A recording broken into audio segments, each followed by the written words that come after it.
Hey watch lovers, Brad from Brent Miller Jewelers.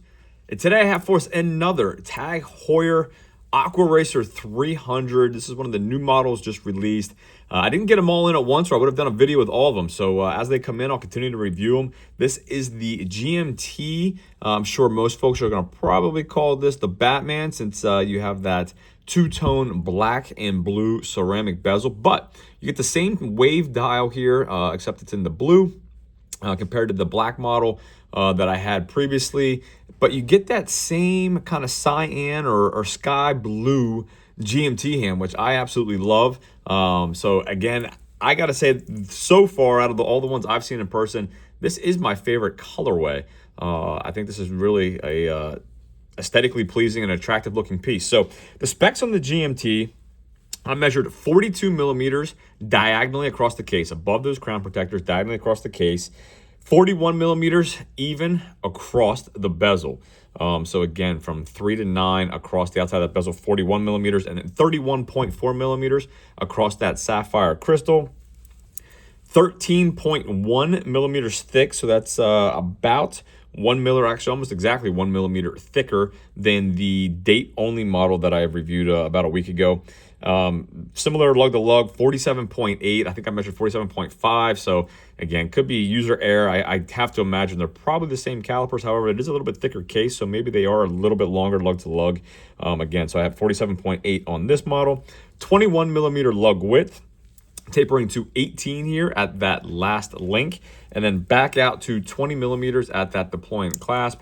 The same as the date-only model, you do have the on-the-fly micro adjustability here with your twin. You have the twin trigger release on the clasp, and then you have twin trigger micro adjustment here, pushing down on these. I did see someone in the comments say they prefer this over, say, the Omega or the T-Fit on the Tudor, because you can actually do this while it's on your wrist. So I do see the functionality there. You don't have to take the watch off. If you wanted to slightly adjust it, you could push down and just slightly pull out while it's actually on the wrist. So I do see where some might prefer that. Again, just aesthetically, do you like it on your clasp with the extra buttons here, push buttons sticking off. Let's see. Moving further along, we do have the solid stainless steel case back. Again, we have an updated Salida movement. This is the TAG Heuer 31-03, 80 hours of power reserve. We have a signed screw-down crown, 300 meters of water resistance. I weighed this at 173.9 grams on the full bracelet, no links removed. And it does look like it is pin and collar system here on those links. Slight premium on the GMT model. You're looking at $4,200 compared to $3,800 on your date only. The rubber strap options, I believe, are $200 less than that at $3,600. So $3,600 for the date only on rubber, $3,800 on steel, and $4,200 for the GMT. I will report the GMT here, bidirectional bezel, but a little bit louder and a little bit more of a click sound compared to the smoother style bezel on that date that I reviewed a week ago. So let's listen to it.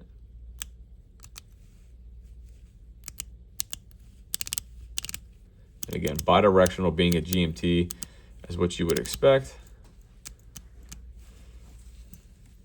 So overall, again, I think it's a pretty nice package. Again, these links are pretty thin. I think it wears well on wrist. So let me show you a wrist shot. Again, that wave dial. You can see the texture there. Date window with the Cyclops at 6. I have a 6 3/4 inch wrist. And again, with a relatively compact lug to lug for a 42 millimeter watch at under 48, I think this wears pretty favorably.